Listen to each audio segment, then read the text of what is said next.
함께 기도하겠습니다. 주님 감사합니다. 금요일을 맞이한 우리 모두의 삶에 주님 함께 해주시기를 기도합니다. 이제 더위가 지나가는 끝자락에 있는 것 같습니다. 하나님, 우리의 건강을 지켜주시기 원합니다. 코로나가 유행하고 있고 여러 가지 질병으로 또 온열 질환으로 고생하고 있는 우리 성도들 불쌍히 여기사 강건함으로 회복할 수 있게 도와주시고 자리를 털고 일어났던 38년 된 환자처럼 우리의 삶도 다시금 일어나서 하나님 회복되는 역사가 일어나는 기적의 하루가 되게 도와주옵소서. 모든 아픔과 모든 연약함을 십자가에서 담당하신 예수 그리스도의 이름으로 기도드립니다. 아멘. 우리 찬송가 315장 찬양하시겠습니다.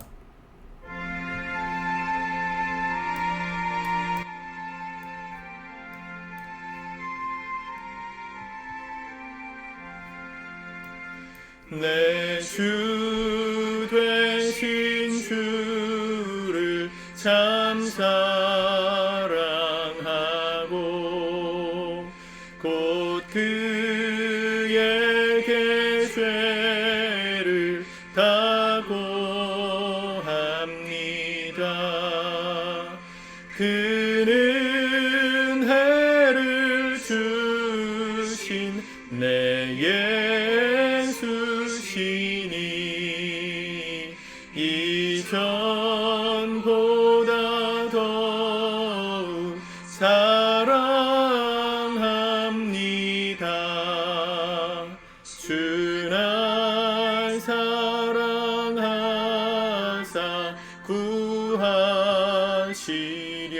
구하시려고 저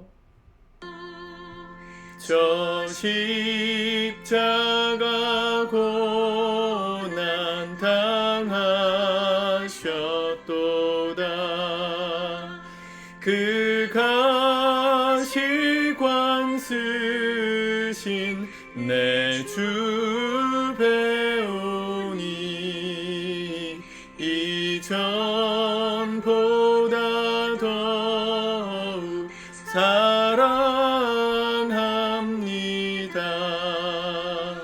내 평생에 힘쓸 그 큰 의무는 주 예수의 덕을 늘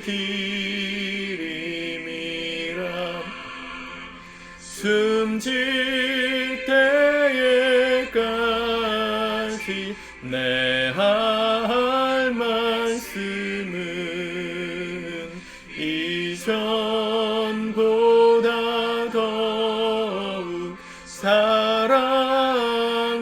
사랑합니다.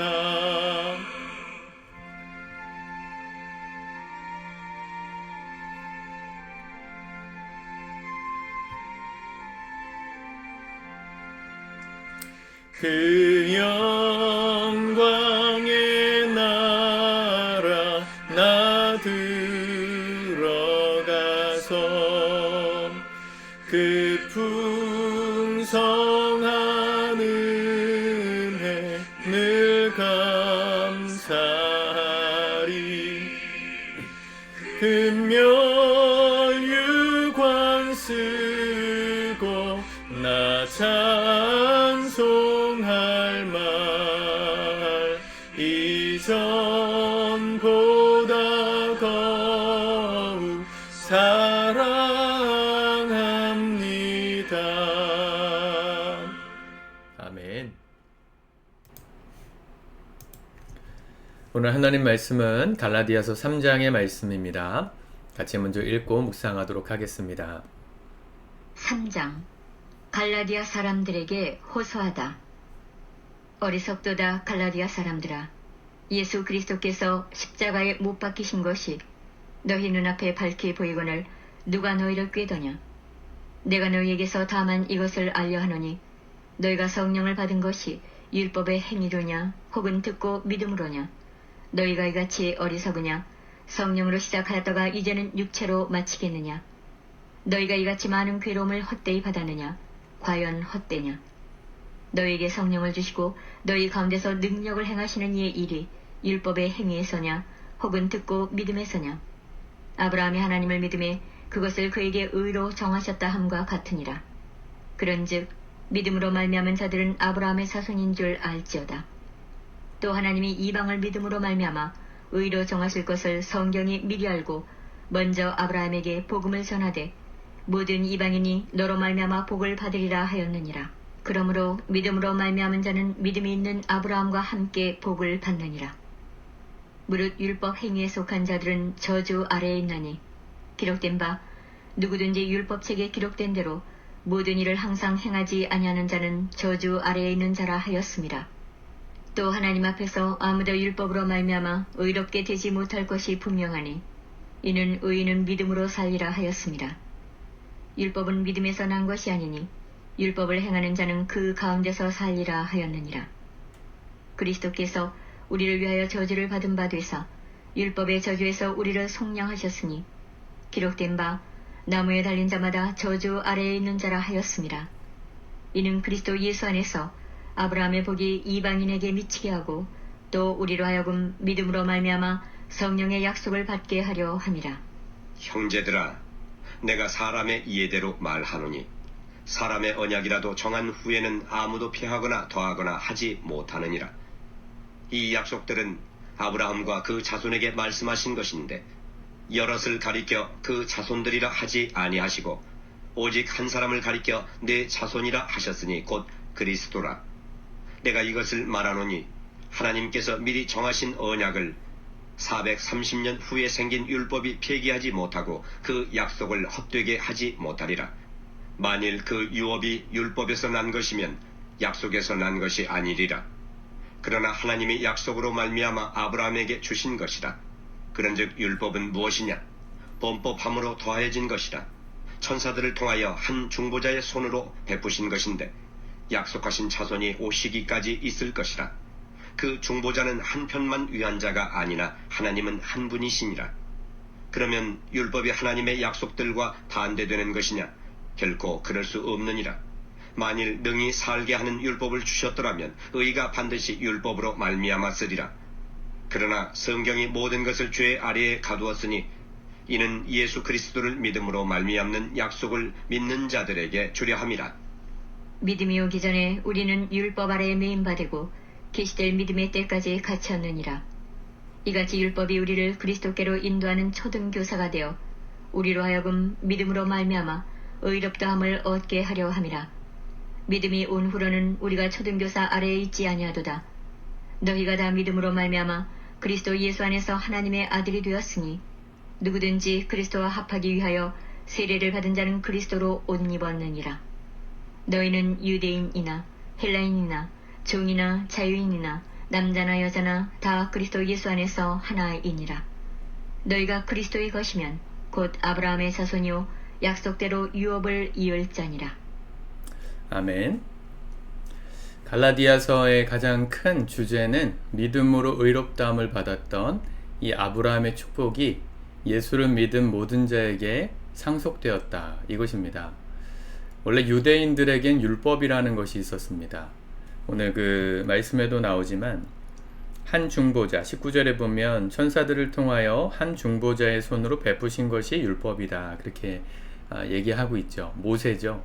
모세를 통해서 이 광야 생활을 시작한 이스라엘 백성들에게 하나님 믿는 믿음의 사람들은 어떻게 살아야 되는가를 율법으로 말씀하셨습니다. 그런데 율법은 사실은 아브라함 자손들에게 하나님께서 약속하셨던, 아브라함에게 내가 네 민족을 하늘의 별처럼 땅에 모래처럼 많게 할 것이다 하셨던 그 약속을 받고 난 430년 후에 주신 거예요. 그러니까 율법이 더 늦게 주어진 법이라는 겁니다. 왜 주셨어요? 예수 그리스도, 약속하신 예수 그리스도 메시아가 오시기까지 이스라엘 백성들이 어떻게 살아야 될지에 대한 지침으로 주신 겁니다. 모든 율법이 가리키는 한 점은 곧 예수님이시라는 거죠. 그런데 사실은 율법을 받았던 시점에서 보면 그게 맞지만 아브라함이 하나님의 부르심을 받고 의롭다 하심을 얻었던 그 시점으로 보면 이미 그 아브라함을 통해서 하나님께서는 한 자손, 예수 그리스도를 약속하셨던, 그러니까 바로 직결된다는 거죠. 16절에 보면 아브라함과 그 자손들에게 말씀하신 것인데 여럿을 가리켜 그 자손들이라 하지 아니하시고 오직 한 사람을 가리켜 내 자손이라 하였으니 곧 그리스도라. 아브라함이 이삭을 하나님께 번제로 드리는 모리아산에서의 사건을 생각해 보세요. 여호와 이레, 하나님께서 이삭을 대신하여 제물로 바칠 어린 양을, 순양을 숲을 사이에 걸려놓고 기다리고 계셨습니다. 근데 아브라함이 하나님 앞에 믿음을 지키는 모습을 보니까 하나님께서 약속하셨어요. 내 자손으로부터 모든 민족이 복을 받게 되리라. 그 자손이라는 게 단수로 되어 있습니다. 창세기에도. 그 자손 한 사람, 예수 그리스도를 가리키거든요. 곧 우리가 예수님을 믿고 의롭게 되는 것은 율법의 행위, 430년 뒤에 온 율법의 행위로서 판단되는 것이 아니라 아브라함이 하나님을 믿고 의롭게 여김 받았던 그 시점으로부터 우리의 의로움이 증명되었다는 겁니다. 꼭 믿음이란 행위로 증명되는 게 아니라, 그러니까 우리가 구원받은 것은 행위로 증명되는 것이 아니라 믿음으로 증명되는 겁니다. 조금 어렵죠? 칠판을 놓고 쓰면서 하면 참 좋겠는데, 하나님께서 보실 때 우리가 의롭다, 어떨 때 의롭다고 여겨주실까요? 우리가 하나님 앞에 열심히 살아가고 성실하게 살아가고 죄 안 짓고 율법의 행위에서 하나도 반하지 않은 FM으로 살아가는 사람이 되면 의롭다 여겨주실까요? 율법의 관점으로 보면 그게 맞아요. 우리가 율법의 관점으로 우리의 신앙생활을 잣대를 자꾸만 따지고 내가 하나님 앞에 의로운가를 보면 실망스러울 수밖에 없습니다. 아무도 율법의 요구를 만족시킬 수 없기 때문이죠. 오늘 말씀에도 나오잖아요. 5절에 보면 너희에게 성령을 주시고 너희 가운데 능력을 행하시는 이의 일이 율법의 행위에서냐 혹은 듣고 믿음에서냐. 율법으로 말미암아 우리가 의롭게 되지 못한다. 11절에도 나오죠. 또 하나님 앞에서 아무도 율법으로 말미암아 의롭게 되지 못할 것이 분명하니 이는 의인은 믿음으로 살리라 하였음이라. 율법은 믿음에서 나는 것이 아니니 율법을 행하는 자는 그 가운데서 살리라. 행위로서 나의 하나님과의 의로운 관계를 테스트해보면 늘 우리는 실망할 수밖에 없습니다. 성경이 말하는 의란 행위가 아니고요. 관계에 있어요. 하나님과 나와의 관계. 이 관계가 어때요? 관계를 뭘로 증명할 수 있을까요? 예를 들면 남편과 아내가 부부라는 그 관계, 그 사이가 의로워진 관계라는 걸 뭘로 증명할 수 있을까요? 아내가 남편을 위해서 아내로서의 역할을 다하고 남편이 아내를 위해서 남편으로서의 역할을 다하는 것으로 증명할 수 있습니까? 그럴 수 없습니다. 굉장히 중요한 잣대긴 한데 그것만 가지고 이 사람이 진짜 내 배우자구나, 우리가 진짜 부부구나, 한 몸이구나를 증명할 수는 없어요. 내가 해야 될 행위를 다 하면서 마음으로는 다른 이성을 마음에 품고 있는, 바람을 피고 있는 중이라면 그 사람은 사실은 그 배우자를 사랑하고 한 몸이 된 사람이 아니기 때문일 겁니다. 중요한 게 뭐예요? 관계죠. 정말 마음으로 이 사람과 내가 하나가 되었다고 믿고 있는가? 이 사람은 내 평생에 옆에 있을 배우자는 이 사람 한 사람이라고 정말 여기고 있는가? 그 신뢰를 깨지 않으려고 하고 있는가? 그게 중요한 거죠. 겉으로 드러나는 행위는 좋은 남편, 좋은 아내로서 엄청나게 잘하는데 뒤로는 콩깍지를 까고 있다. 그죠? 콩깍지를 까고 있는 게 아니고 뭐죠? 맞나요? 예, 뒤로는 딴짓을 하고 있다. 그러면 그 사람은 올바른 관계, 의로운 사람이 아닌 거죠. 하나님과의 관계도 마찬가지예요. 우리가 하나님 앞에 해야 될 행위들을 열심히 하는 것도 중요한 하나님과의 관계, 의롭다함을 받는 기준일 수 있지만 사실은 마음으로는 더 하나님 이외에 더 좋아하는 게 따로 있다. 그러면 그 사람은 하나님과의 관계에서 의롭다 여김을 받을 수 없습니다. 하나님 우리에게 원하시는 의로움의 조건은 뭡니까? 온전한 신뢰, 온전한 우선순위. 하나님이 첫 번째 자리에 있는가?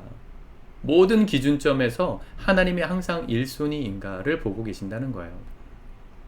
그분이 우리 인생의 1순위라고 믿는 이 세계관이 있을 때 우리 믿음으로 의롭다함을 얻는 사람이 되는 겁니다. 이 믿음이 있어야 하나님이 세상을 만드셨고 이 세상이 죄로 인해서 망가졌고 그 망가진 세상을 회복하기 위해 이 땅에 오신 분이 예수 그리스도이시구나. 그분을 믿어야 다시금 회복된 인생을 살 수 있구나. 이 믿음을, 이걸 정말 믿으면 그게 의롭다함을 받는 증거라는 것입니다. 복음은 우리에게 또 다른 어떤 짐을 지워주는 그런 것이 아닙니다. 성경이 말하는 복음은 우리가 짊어지고 있었던 죄의 종, 율법의 짐을 벗겨내고 이제 예수 그리스도를 믿음으로 온전히 그분 안에서의 올바른 관계를 맺음으로 우리가 자유케 되는, 어떠한 삶을 살아도 자유케 되는 축복을 누리는 그런 관계로 우리를 부르신 게 복음입니다. 여러분들이 이 복음의 은혜를 누리실 수 있기 바라요. 하나님께서 우리에게 말씀하신 것은 행위를 잘해라가 아닙니다. 시험 문제 100점 맞아라가 아닙니다. 하나님, 나에게 시험을 주신 그 하나님이 나쁜 하나님이 아니라 나를 위하시고 나를 사랑하시는 아버지이심을 정말 믿는 것, 그게 우리에게 더 필요한 믿음이에요. 아직까지는 저희 마음이가 엄마 아빠를 많이 좋아하고 사랑하는 것 같습니다. 신뢰하는 것 같습니다. 엄마 아빠가 뭐 이렇게 테스트를 하는 것처럼 해본 적은 아직은 많지 않지만, 예를 들어서 뭘 가르쳐 주다가 틀렸어요.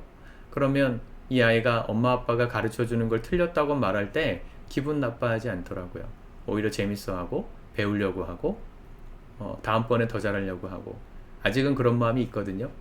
사실은 그게 중요한 거죠. 엄마 아빠가 나에게 좋은 걸 주려고 하시는구나. 이 마음이 있을 때 아이들이 부모와의 관계가 친밀해지고 깊어지고 부모의 조언을 귀담아 듣겠죠. 근데 이 관계가 깨지면 부모가 나를 위해서 해주는 말, 나를 틀렸다고 말하는 그것이 나에게 자꾸만 잔소리처럼 들려지고 듣기 싫은 말처럼 느껴진다. 그래서 엄마 아빠가 나에게 해주는 말을 자꾸만 멀리하고 싶다. 이게 사실은 이 관계가 깨진 거예요.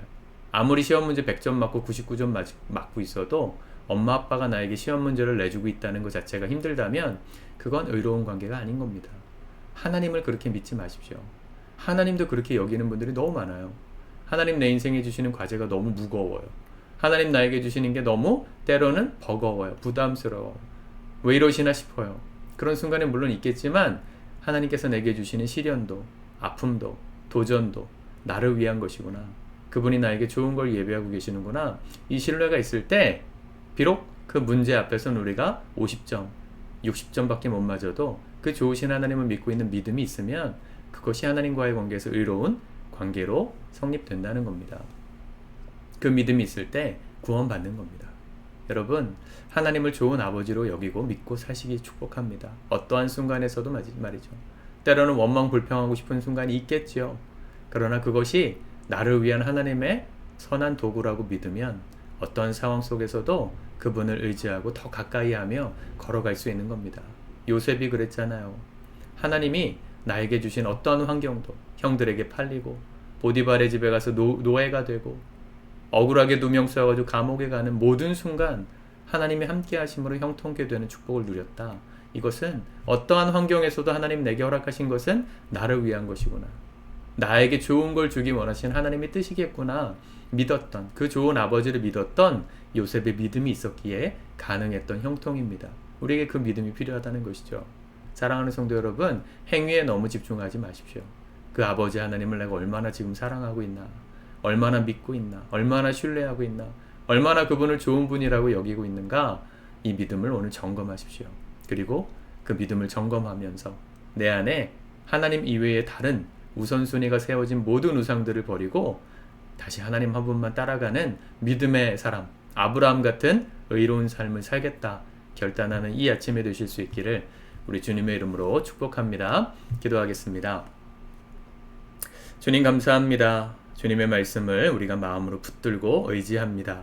하나님, 오늘도 우리의 삶의 행위는 무너질 때가 있겠지만 우리를 향하신 하나님의 선한 뜻이 오늘도 변함없이 우리를 향하여 펼쳐지고 있음을 우리가 놓치지 않기 원합니다.